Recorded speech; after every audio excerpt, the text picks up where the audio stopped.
go to film school. 15 minutes after 8 o'clock, it's time to bring in our good friend Joe Fortunato, film study professor. Joins us each Friday morning at this time.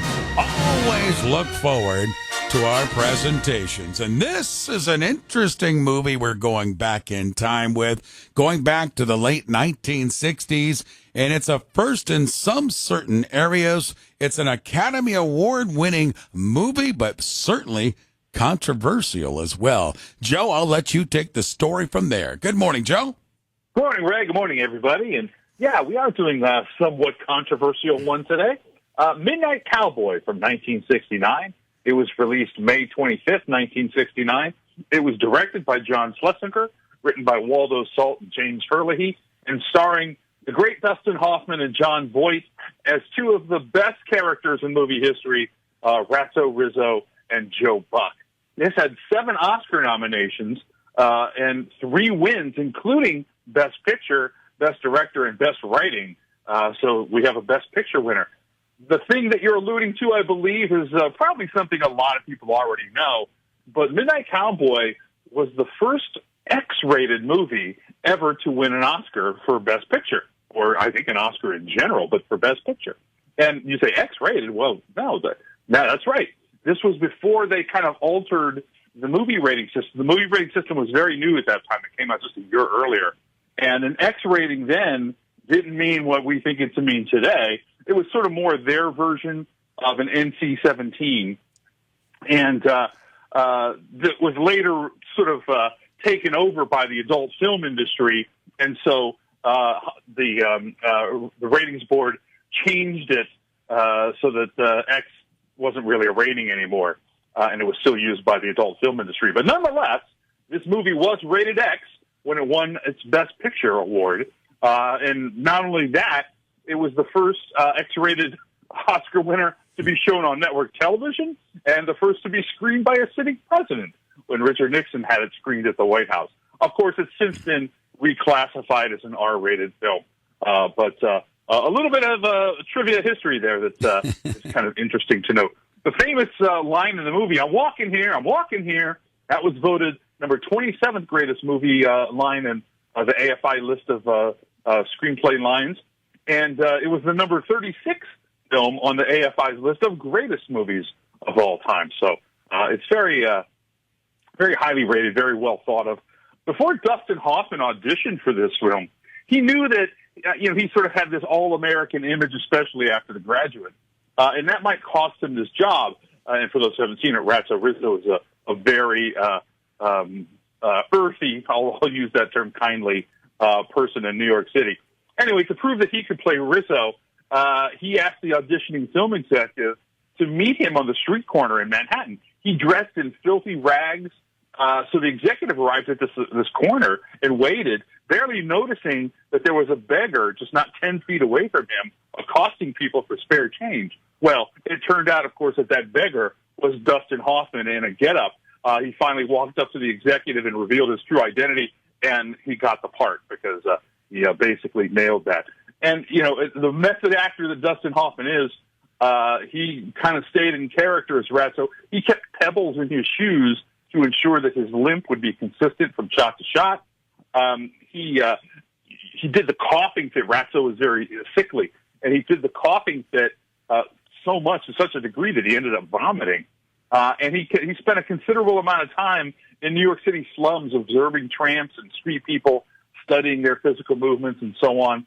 And for all of that effort, his performance as Ratso is ranked number 7 on Premiere Magazine's 100 Greatest Performances of All Time. Wow.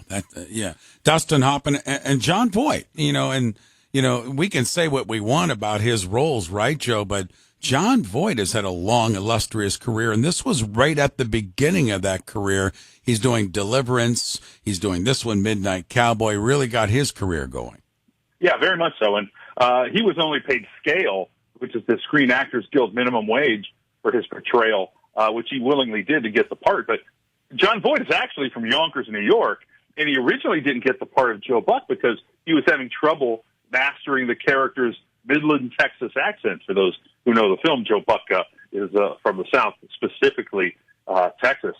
Kind of circling back a moment to Dustin Hoffman, Mike Nichols, who had directed him in The Graduate, begged him not to do this to him. He says, "Are you crazy? I made you a star. This is an ugly character. It's a supporting role to John Voight. What are you doing? This is going to ruin your career, blah, blah, blah." Of course, it didn't, but that was the concern at the time. Another notable feature of the film is the very memorable song, Harry Nilsson's Everybody's Talkin', which was originally used just as a placeholder in the early edits of the film while they were waiting for another composition of his to be ready and put into the final cut. Well, as it happened, the director and producer got so used to hearing the filler song of Everybody's Talking, they ultimately just stuck with it, and that's how history was made there. Another kind of interesting fact on the music was that Bob Dylan was actually approached to make a song for this movie, but he didn't finish it in time. And that song was Lay Lady Lay, which was released just a year later, where that might have been the Everybody's Talking from the movie soundtrack. Joe, we talked about the Academy Awards and the performances and such. How did this thing, because it was controversial, how did this movie do at the box office? It did pretty well, but, it wasn't a blockbuster, as you're sort of saying there, because of the controversy. And, of course, there's the flip side of that sometimes controversy sells. I do want to, before we run out of time, I do want to talk about some of the casting, because I know we always like to do that. Yeah. Warren Beatty was actually interested in playing Joe Buck, but the director, John Schlesinger, thought he was too famous to be believable as this naive street hustler. Lee Majors was almost cast as Joe Buck, but he had to pull out when The Big Valley, his TV show, was renewed for another season. Harrison Ford screen tested for the role of Joe Buck. Robert Blake, the former Little Rascals star, was offered the part of Ratso, but declined. So a lot of fun. Oh, and one more that I love. One of the executives approached John Schlesinger and says, "Hey, if we change this up or change this up, this might be good for Elvis." Because Elvis was looking to segue into more serious roles, from his just sort of musical ones that he had done prior to that. That would have to be a lot of switching around for sure to get Elvis in. Indeed. 1969's Midnight Cowboy. Today, as we go to film school with film study professor Joe Fortunato. Joe, before I let you go, this week, what 75, your favorite movie was released, and that being Jaws. Yeah, just the other day, it was the 49th anniversary of Jaws. Happy birthday. And, of course, that's a segue into telling everybody that we are going to be doing a live version of Fortunato Film School where we're going to screen Jaws together at Jilly's Music Room, July 27th. The doors are going to open at 11 a.m. The film will start at 12, and you don't want to miss this. If you're a fan of Jaws, you want to hear all of the stuff that I have to say. And again, for those who aren't familiar, I will be doing live commentary. So we'll screen the film together, but I'll be pointing out stuff as we go. Some production history, trivia, movie mistakes, little blooper things that are on screen, stuff like that. So it's educational. It's a lot of fun. If you've never seen Jaws, my gosh, get out there. This is your chance to do it with me walking you through it. And this is, probably my most popular live Fortunato Film School because it is my favorite movie, and a lot of people do enjoy this. So again, that's July 27th. To get tickets, you can go to Facebook and search Fortunato Film School, or you can go to Google and search Jilly's Music Room on the events page. It has a link to get the tickets.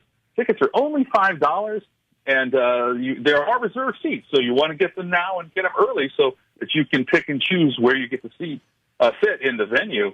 And we're going to have a lot of fun, and it's going to be great. It's July 27th, and we're going to see everybody out there. Yeah, it's a lot of fun, and I can't wait for this one because I know how Joe loves this movie because we've done Indiana Jones, we've done Psycho, and they've been tremendous. And Joe's right. A lot of people show up, so get your seats now, and I can't wait to take part in Joe's Film School on the 27th of July and take this thing in with Jaws. Joe, as always, my friend, thank you. Have a great weekend. We'll do it again next week.